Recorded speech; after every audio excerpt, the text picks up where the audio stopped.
할렐루야. 오늘은 수원 온누리교회에서 우리 모든 성도들과 함께 기도할 수 있게 되어 감사합니다.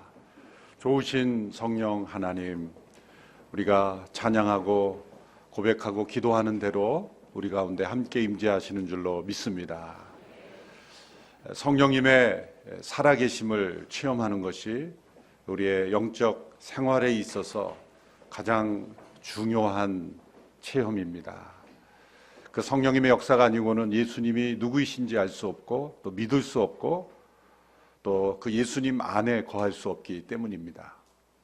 우리에게 끊임없이 도전이 다가옵니다. 우리가 믿는 이 믿음의 내용이 과연 진리인가? 때로 이해되지 않는 성경의 진리를 받아들이기 어려워하는 그런 의심이 우리 속에 찾아올 수도 있습니다. 사단은 끊임없이 우리의 마음속에 의심, 불안을 불어넣어서 그 진리를 확신하지 못하도록 우리를 혼란케 하죠. 또 역사적으로도 얼마나 많은 도전들이 성경에 주어졌습니까? 심지어는 성경을 다 불태우려는 그런 나라들도 있었고, 또 머지않아 성경은 세상에서 그 자취를 감출 것이다 라고 공언했던 그런 유명한 철학자도 있었죠. 놀랍게도 수십 년이 지난 후에 한 성서 공회에서 그렇게 말한 그 사람의 집에서 성경을 찍어냈다는 것이죠. 그 누구도 성경 말씀을 공격했을지라도 성경은 살아계신 하나님의 말씀으로 오늘 우리에게까지 존속이 되어 있습니다. 그것은 이 성경의 말씀에 나타난 진리가 살아계신 하나님의 책임이요, 또한 성령의 감동으로 기록되어서 오늘도 이 진리가 우리에게 성령님을 통해서 계속 전달되고 있다는 것이죠. 영적 전쟁은 진리 전쟁입니다. 우리가 믿는 그 믿음의 진리가 참되고 거짓이 없다는 것을 깨닫게 하시는 분, 그분이 성령 하나님이십니다. 그 세상의 어떤 철학의 기준, 사상의 기준으로 진리를 깨달을 수 없고 오직 우리의 영에 임하시는 진리의 영이신 성령으로 우리가 진리가 무엇인지를 깨닫게 되는 것이죠. 며칠 전 말씀드린 대로 우리가 얻는 지식의 세 가지 종류가 있다고 말씀드렸습니다.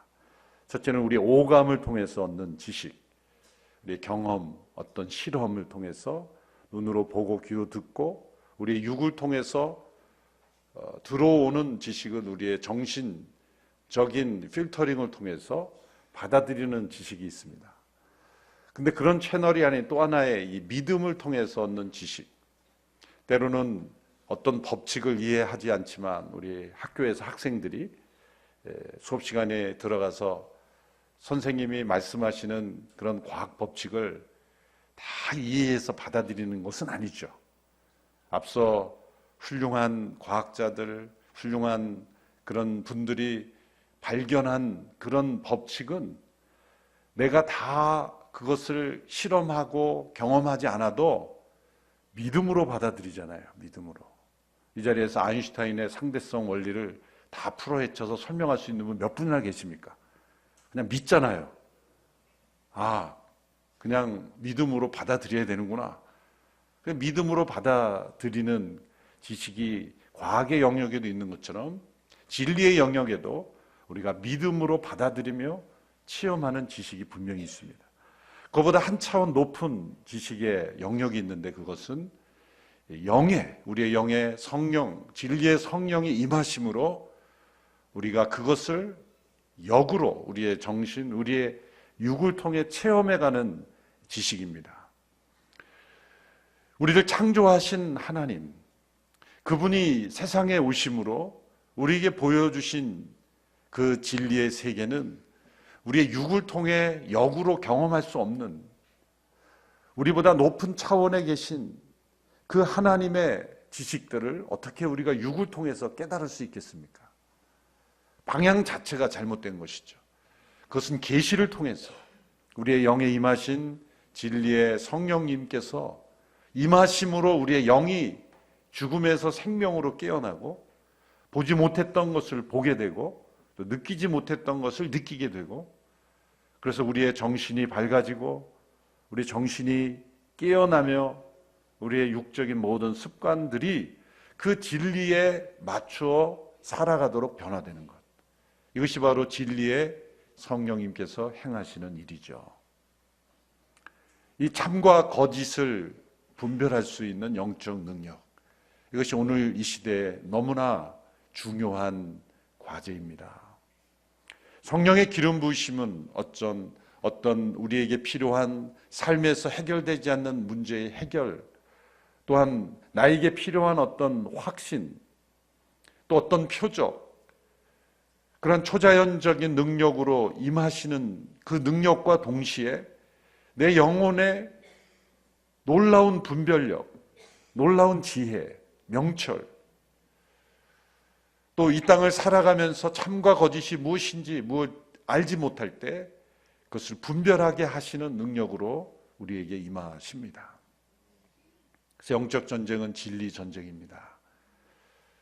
성령 안에 거할 때 우리가 듣게 되는 모든 소문들, 지식들, 또한 예수 그리스도와 하나님 나라에 대한 모든 그런 지식들을 우리는 영으로 분별하고 그것을 깨닫고 믿고 의지하며 살아갈 수가 있게 되는 것이죠.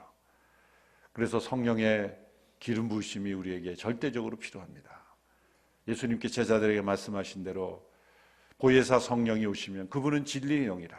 내가 너희에게 말한 모든 것을 생각나게 하고 기억하게 하고 깨닫게 하고 그 말씀이 그대로 이루어져서 사도시대에 수많은 사람들이 예수님이 누구인지를 온전히 분별하게 되고 고백하게 되고 그것을 무너뜨리는 수많은 사람들이 있었어요.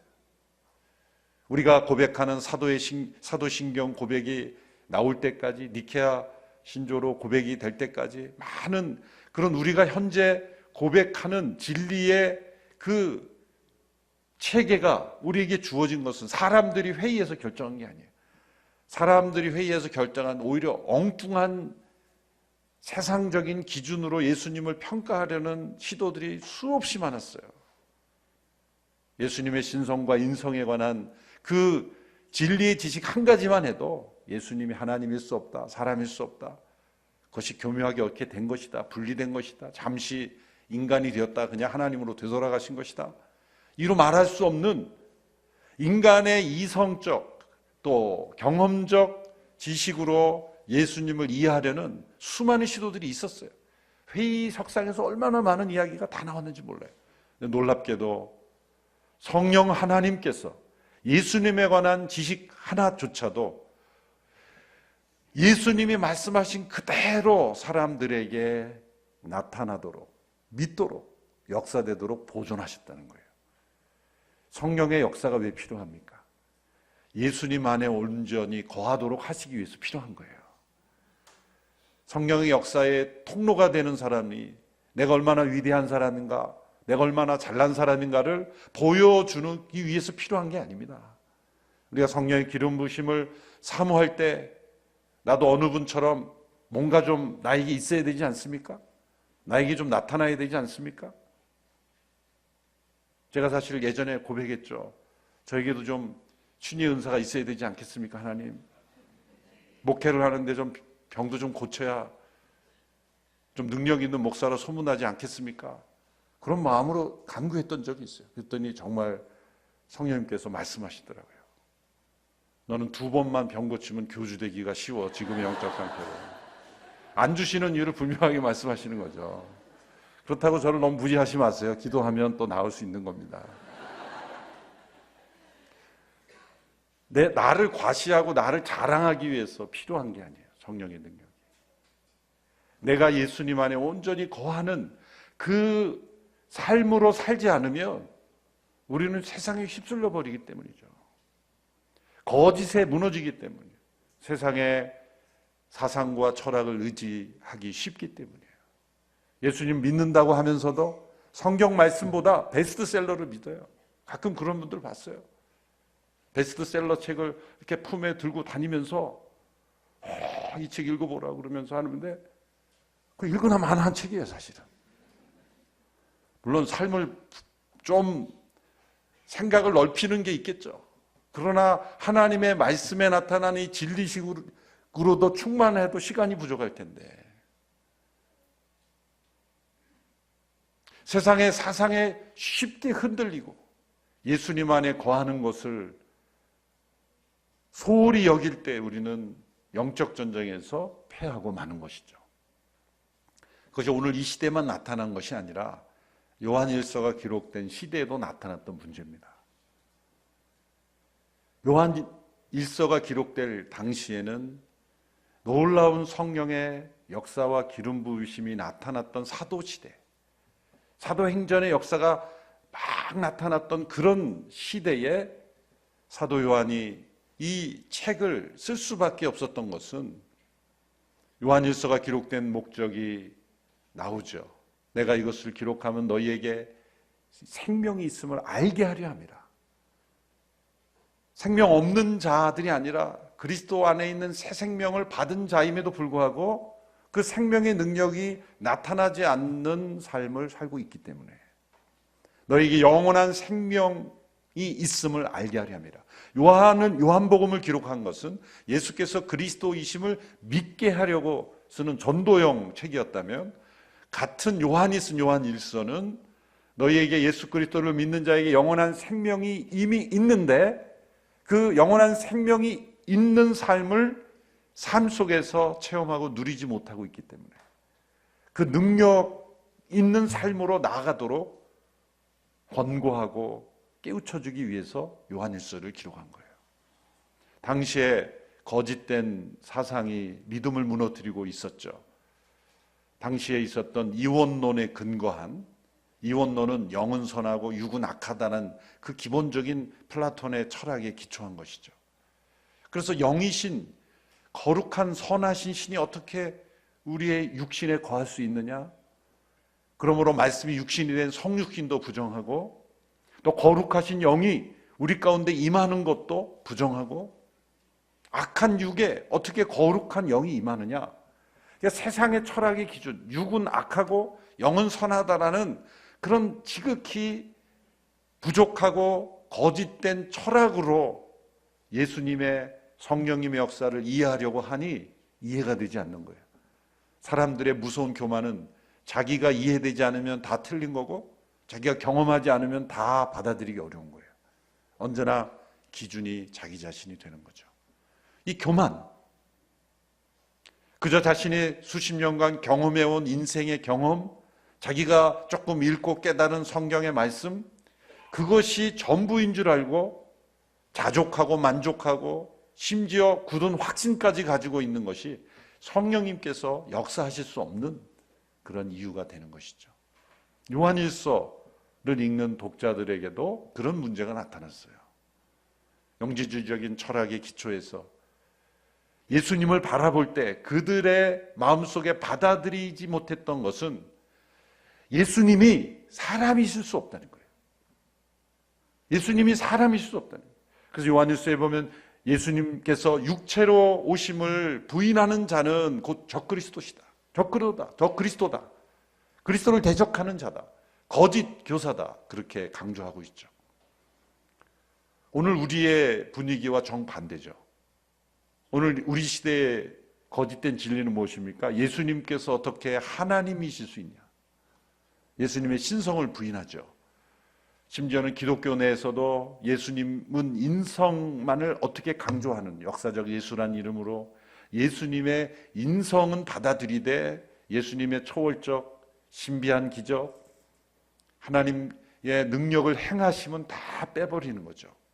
그것은 신화적인 이야기로 다 오늘 이 시대는 그렇게 만들어가고요. 오늘 이 시대 많은 교계에 나오는 책들도, 신학자들의 책도 보면 예수님에 관한 신적 능력은 전부 신화로 여겨지는 거예요. 예수님의 인성만을 받아들이는 거예요. 그런데 이 당시로 돌아가서 아직 1세기, 2세기 예수님의 삶을 직접 목격했던 사도들, 그리고 사도들의 자손들이 여전히 그 목격자들이 있던 시대에 유행했던 거짓된 진리는 예수님이 사람이실 수 없다. 왜? 예수님을 통해 나타난 놀라운 능력이 이미 사람들에게 보편적으로 다 받아들여지고 있기 때문에요. 그걸 부인하려고 할 때는 여기저기서 목격자들이 나오기 때문에. 오늘 이 시대에 6.25 시대의 백마고지 전투에서 왜곡된 그 사실을 어떤 사람이 잘못된 정보를 가지고 거짓말로 써보세요. 그럼 아마 여기저기서 나올 거예요. 나 그때 전투에 참가했는데 그거 사실이 아닙니다. 그런 시대였다는 거예요. 예수님께서 왜 육체로 오심을 부인합니까? 성육신을 받아들이지 않습니까? 그것은 인간적인 그 육의 지식, 세상의 소위 이성적 지식에 합리적 지식에 부합하지 않는다라고 여겼기 때문에, 그 당시로 말하자면, 그 당시에는 우리 시대보다 훨씬 더 영적 세계에 대해서는 마음이 열렸던 시대입니다. 과학이 점점 발전하면서 우리는 속고 있는 거예요. 과학 발전에 속고 있는 것은 영의 세계를 인정하지 않고 영의 차원에 대하여 무지해지고 있다는 거예요. 물질, 기계, 어떤 기술, 보이는 법칙, 그런 것이 삶의 모든 법칙인 줄 알고 살아가지만, 과학은 있는 것을 발견한 것뿐이지, 원래 존재하는 것을 발견하는 것뿐이지 그 새로운 법칙을 만드는 것은 아닙니다. 그러나 영적 세계에서는 하나님께서 허락하신 이 창조의 신비 속에서 우리가 경험하지 못한 하나님의 법칙들, 하나님의 역사들이 분명히 존재하는 것이죠.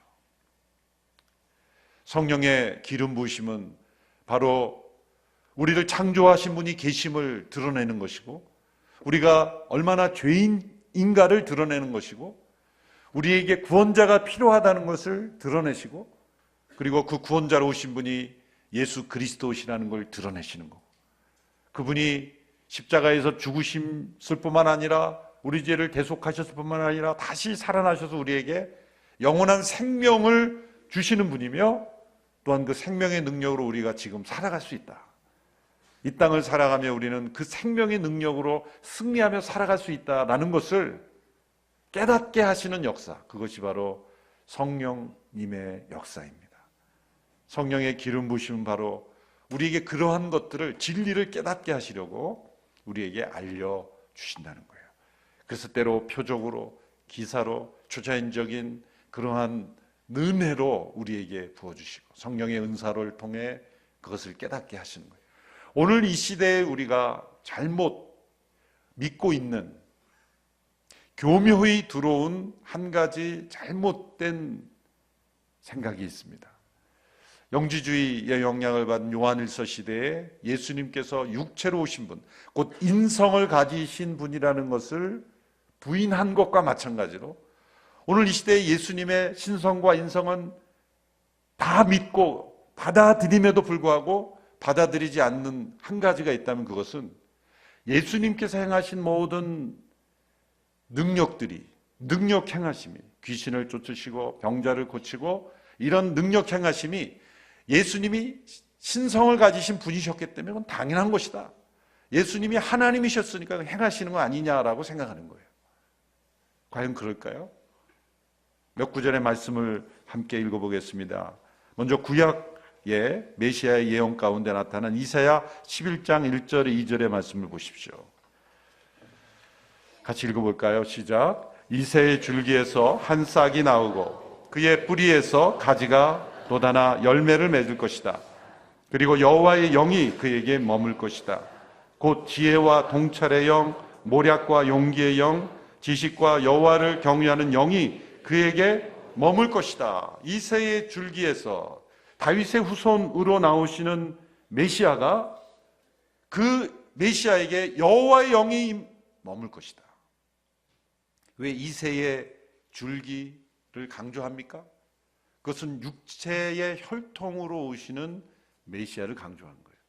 다윗의 후손이라는 것은 실제 그분이 참 인간이심을 강조하기 위해서 육체 혈통을 따라 오심을 말씀한 거예요. 로마서 1장에 보면 영으로는 죽은 자 가운데 다시 살리신 하나님의 아들이며 육으로는 다윗의 후손으로 오신 분이다.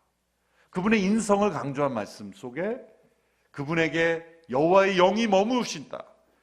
지혜와 통찰, 예수님의 지혜, 통찰, 말씀을 증거하시고 율법학자들과 대화하시고 어떤 딜레마와 같은 상황에서 예수님을 무너뜨리려고 바리새인들이 그 트랩을 만들어 놓고 시험거리를 주고 이렇게 대답할 수도 없고 저렇게 대답할 수도 없는 정말 딜레마 같은 상황에서 정말 지혜롭게 말씀하시고 통찰력 있는 말씀을 주신 것은 예수님이 신성을 가지신 분이기 때문에, 신성으로 대하신 게 아니라 예수님의 인성 위에 여호와의 영이 머무시기 때문에 가능한 것이었다. 그렇죠? 그리고 예수님의 용기, 지식, 그 모든 능력은 예수님의 인성 위에 여호와의 영이 머무심으로 나타난 것이다. 또 예수님이 세례를 받으실 때 성령이 그분에게 임하셨죠. 광야로 들어가실 때 성령의 이끌림을 받아 사단의 시험을 받아 싸우셨죠. 또 예수님께서는 귀신을 쫓아내시는 능력을 마가복음 12장에 보면 하나님의 성령을 힘입어 귀신을 내쫓은 것이다. 왜 예수님께서 이런 표현들을 쓰셨을까요? 그것은 예수님이 신성을 가지신 분이기 때문에 자동적으로 귀신도 쫓아내시고 지혜로운 말씀도 하시고 지식의 은사를 주시고 삭개오를 한 번도 사진으로 본 적이 없는데도 여리고로 들어가실 때 나무 위에 있는 삭개를 보고 삭개오야 이름을 부를 수 있었습니까? 사마리아 여인에게, 우물가에 있는 여인에게 너에게 남편이 5이나 있었다 어떻게 얘기할 수 있었습니까? 예수님이 하나님으로서 모든 것을 아시기 때문에 하신다라는 것이 아니라 그분의 인성에 성령의 능력이 임하셨기에 그런 능력으로 행하셨다는 거예요. 또 몇 구절 더 보시면 누가복음 4장 14절의 말씀 같이 읽어보겠습니다. 시작. 예수께서 성령의 능력을 입고 갈릴리로 돌아오시자 그분에 대한 소문이 전역에 두루 퍼졌습니다. 여기서도 성령의 능력을 입으셨다 이런 표현이 나온 것은 예수님의 인성 위에 성령의 능력이 임하셨다는 거예요. 누가복음 4장 17절 18절의 말씀 같이 읽습니다. 예언자 이사야의 두루마리를 건네 받으시고 두루마리를 펼쳐 이렇게 기록된 것을 찾아 읽으셨습니다. 주의 영이 내게 내리셨다. 이는 하나님께서 내게 기름을 부으셔서 가난한 사람들에게 복음을 전파하도록 하기 위해서다. 하나님께서는 포로된 사람들에게 자유를, 못 보는 사람들에게 다시 볼 수 있음을, 억눌린 사람들에게 해방을 선포하기 위해 나를 보내셨다. 주의 은혜의 해를 선포하도록 하기 위함이다. 주의 영이 내게 임하셨으니 내게 기름을 부으셔서 포로된 자에게 자유를, 가난한 자에게 복음을, 못 보는 자에게 다시 보게 하시는 이 메시아로 인한 놀라운 구원과 회복의 사역이 이루어진 그 메시아의 능력이 그리스도의 인성에 성령의 기름 부으심이 임하심으로 이루어졌다는 것을 우리에게 설명합니다. 베드로의 증언 하나만 더 보겠습니다. 예수님께서 부활 승천하신 후에 베드로가 예수님의 사역을 이렇게 성령의 감동을 받아 이렇게 표현했습니다. 사도행전 10장 38절의 말씀 같이 읽습니다. 시작. 나사렛 예수에게 성령과 능력으로 기름 부으신 것과 하나님께서 예수와 함께 하심으로 예수께서 선을 행하시고 마귀의 능력 아래 짓눌려 있던 사람들을 모두 고쳐주시며 두루 다니셨습니다. 나사렛 예수에게라고 한 표현은 인성을 강조하는 것이죠. 그 나사렛 예수에게 성령과 능력으로 기름 부으셔서 선을 행하시고 귀신을 내어 쫓으시고 짓누른 자들을 고쳐주시고 두루 다니셨다. 왜 이런 말씀을 강조하는 것입니까? 분명 예수님의 신적 유일성이 있습니다. 그분은 영원하신 하나님의 유일하신 아들이시며 성육신 하신 분으로 유일하신 분이에요. 십자가에서 우리의 대속 제물이 되실 수 있는 흠없는 분으로서 그분은 유일하신 분입니다. 하늘과 땅의 모든 권세를 받으신 분으로서 유일하신 분입니다. 그런데 그분이 이 땅을 사시면서 능력을 행하시고 귀신을 내어 쫓으시고 선을 행하시며 병든 자를 고쳐주시며 억누른 자를 자유케 하시며 포로된 자에게 해방을 주시며 가난한 자에게 복음을 전하시는 그러한 주의 은혜의 해를 선포하는 영적 희년을 우리에게 가져다 주시는 예수님의 능력은 예수님의 인성의 성령의 기름 부심과 능력이 함께 하심으로 일어난 일들이라는 거예요. 그것은 우리에게도 동일한 삶이 가능하다는 걸 보여주신 거예요. 예수님이 제자들에게 말씀하셨잖아요. 보혜사 성령이 오시면 너희들이 능력을 받을 것이다. 또 내가 한 일도 행할 것이요 이보다 더 큰 일도 행할 것이다. 그것이 사도들의 삶을 통해 나타났고 또한 교회 역사를 통해 우리에게 나타났습니다. 사도 요한은 요한일서에서 자신이 체험한 이 그리스도의 기름 부으심, 성령의 능력으로 세례를 베풀어 주시는 거죠. 그리스도께서 기름 부어 주신 것이 자신들에게만 아니라 그 편지를 읽는 성도들에게도 동일한 능력이 주어져 있다라고 말씀하시는 거예요. 이 말씀을 다시 한번 자세히 읽어보십시오. 27절의 말씀을 다시 읽어보십시오. 같이 읽습니다. 2장 27절 요한일서 시작. 여러분으로 말하자면 그리스도께서 기름 부어 주신 것이 여러분 안에 머무름으로 아무도 여러분을 가르칠 필요가 없습니다. 그리스도께서 기름 부어 주신 것이 여러분에게 모든 것을 가르쳐 주십니다. 그 가르침은 참되고 거짓이 없으니 여러분을 가르치신 그대로 그리스도 안에 머무르십시오. 이미 그 성도들 안에 그리스도께서 기름 부어 주심, 곧 성령의 기름 부심이 존재합니다. 오순절 오신 성령님이 그들에게도 임하셨다는 거예요. 문제는 그 성령의 기름 부으심을 무시하고 인정하지 않고 세상의 사상과 철학을 기준으로 해서 예수님을 바라보니 예수님 안에 머무를 수 있습니까? 여기서 아무도 여러분을 가르칠 필요가 없다는 게 성경 공부할 필요가 없고 그런 뜻이 아니죠. 참되고 거짓이 없는 예수님에 관한 올바른 지식, 그것은 예수님에 관한 정보를 얻는 지식이 아니라 예수님을 육적으로 평가하는 지식이 아니라 예수님이 참된 하나님이시며 참된 인간이신데 예수님이 행하신 모든 능력과 기적들은 예수님의 인성 위에 그리스도 기름 부심, 성령의 기름 부심이 임했기에 가능한 것을 너희들이 분명히 깨달아라.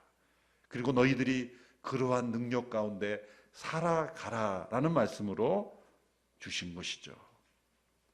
초대교회 성도들, 사도 요한을 비롯한 그 이후의 초대교회 성도들은 이 성령의 기름 부으심을 힘입어 담대하게 그리스도의 증인이 되었습니다. 예전에 그들이 경험하지 못했던 지혜를 경험했고 용기를 경험했고 또한 신비한 체험 속에 박해와 고난을 이겨냈고 병자들을 고쳤죠. 때로 죽은 자를 살렸습니다. 사도 바울이 에베소서 1장에 믿는 우리에게 베푸신 능력이 지극히 크심을 너에게 알게 하시기를 구한다. 사도 요한이 요한일서에서 이렇게 간절히 기록한 대로 사도 바울은 또한 에베소서에서 믿는 우리에게 베푸신 능력이 지극히 크심을 너희가 알기로 원한다는 건 체험하기로 원한다는 거예요. 머리의 지식이 아니라 삶의 지식으로 너희가 체험하기를 원한다. 그렇게 말씀했습니다.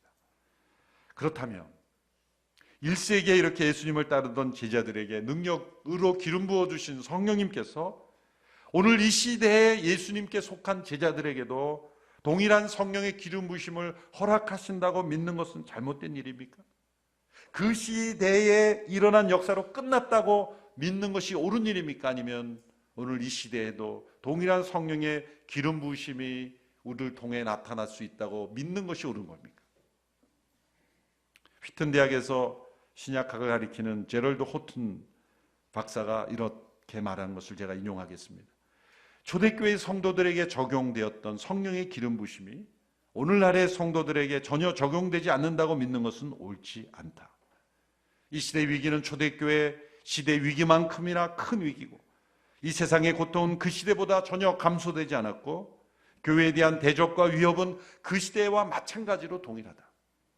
이러한 도전에 대처하기 위해서 우리는 1세기 초대교회 성도들이 경험한 그 인간적인 경험과 지식을 초월한 능력과 지식이 그 지혜와 용기가 우리에게 필요하다.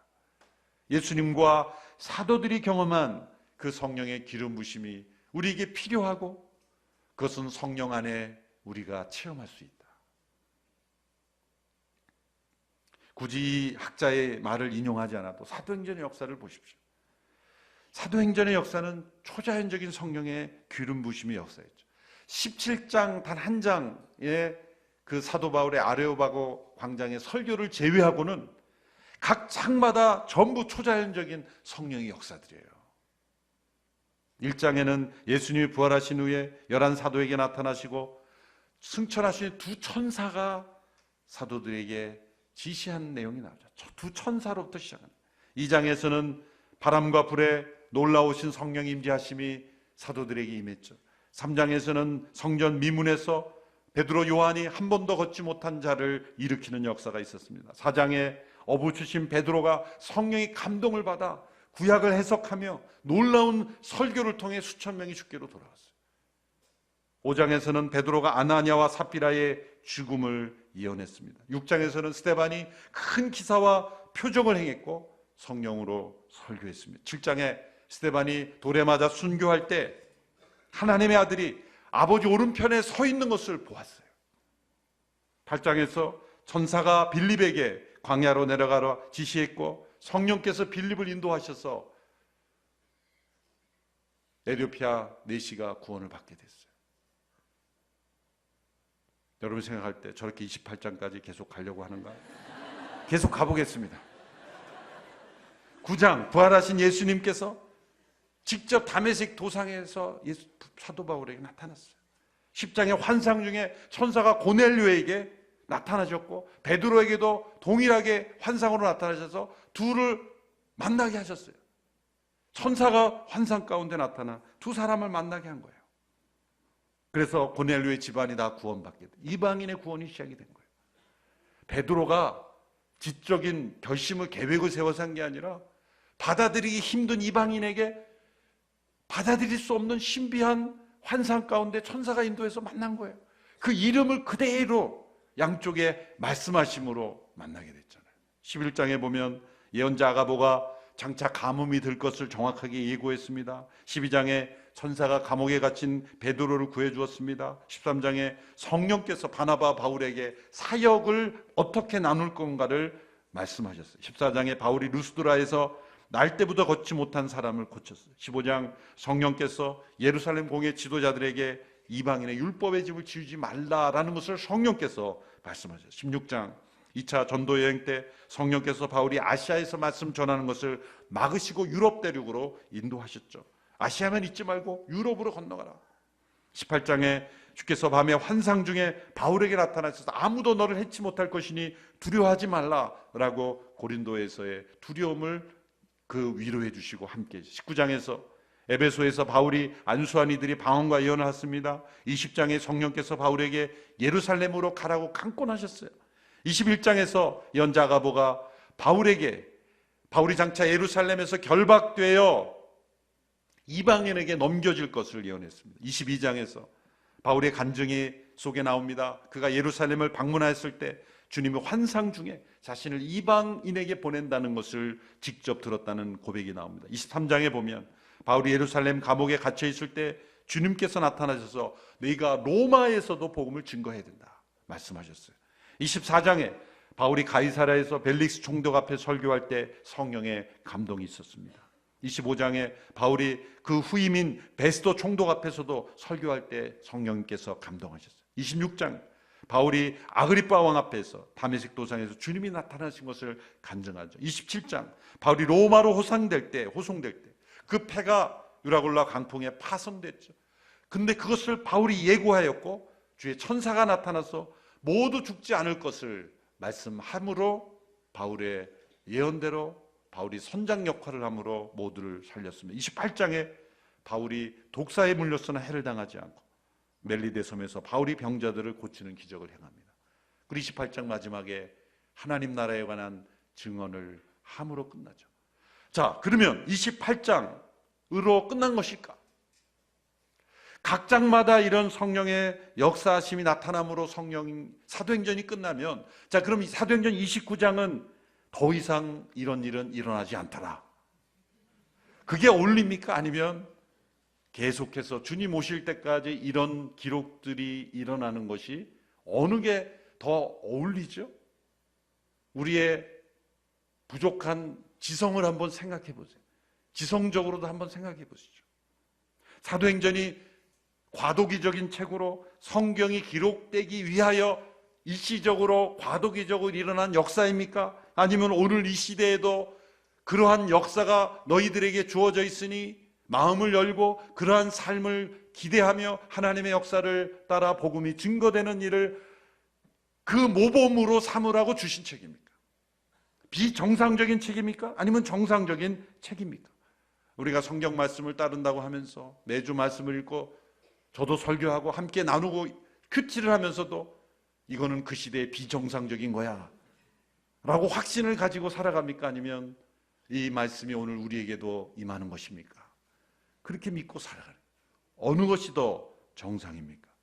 성령의 기름 부으심을 통해 복음이 증거되고, 그리고 우리가 그리스도 안에 온전히 거하는 삶을 살도록 역사하는 것이 정상이 아닐까요?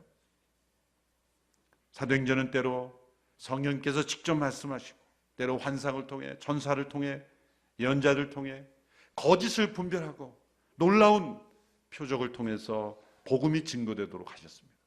오해하지 마십시오. 매일매일 기적이 추구되기를 바라고 매일매일이 어떤 내가 원하는 요술방망이처럼 역사가 일어난다는 게 아닙니다.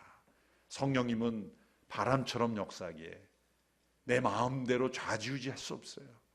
그러나 성령님께서 복음이 증거되도록 하시기 위하여 때로 우리에게 고난 속에서도 용기를 주시고, 말도 안 되는 상황 가운데서도 그를 피할 길을 허락하여 주시고, 딜레마 같은 상황에서 지혜로운 말씀을 허락해 주시고, 때로 우리 육신의 질병도 나음을 얻게 하시고, 그 모든 표적은 어디로 향해야 돼요?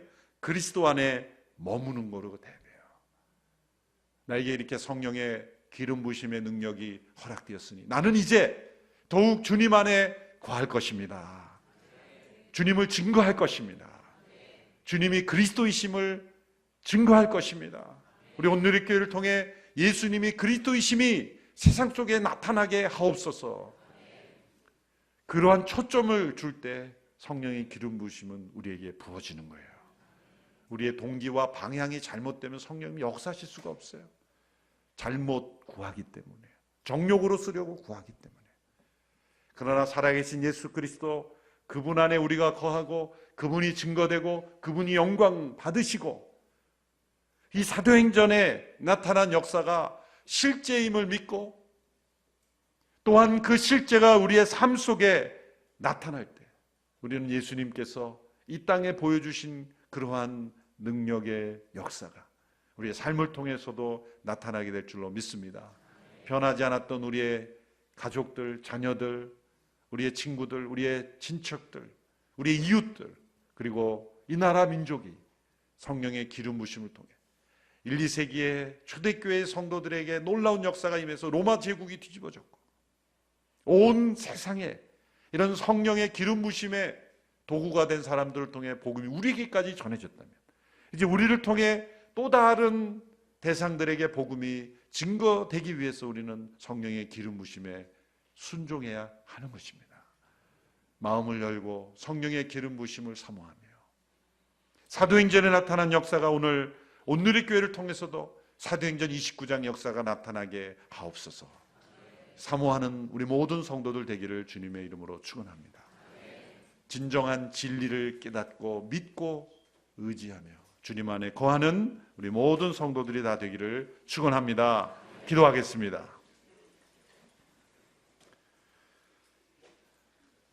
이 시간 함께 성령의 기름 부으심의 역사에 우리 자신을 내어드리기를 원합니다.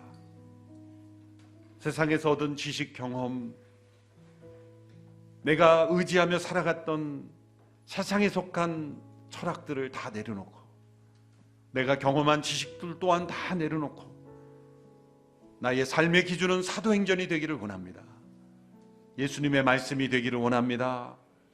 신약 성경에 나타난 하나님의 말씀이 되기를 원합니다. 그 말씀이 우리의 삶 속에, 나의 삶 속에, 우리의 가정 속에, 자녀 속에 이루어지기를 소원합니다. 성령님 임하여 주옵소서. 성령의 음성을 듣게 하옵소서. 성령의 능력을 체험하게 하옵소서. 우리의 모든 삶의 상황을 올려드립니다. 성령 하나님의 역사심이 우리 가운데 나타나 주시옵소서. 하나님의 뜻을 온전히 분별하게 하여 주시고 하나님의 뜻이 우리를 통해 이루어지는 주의 역사가 이루어지게 하옵소서. 함께 기도하며 나아가겠습니다.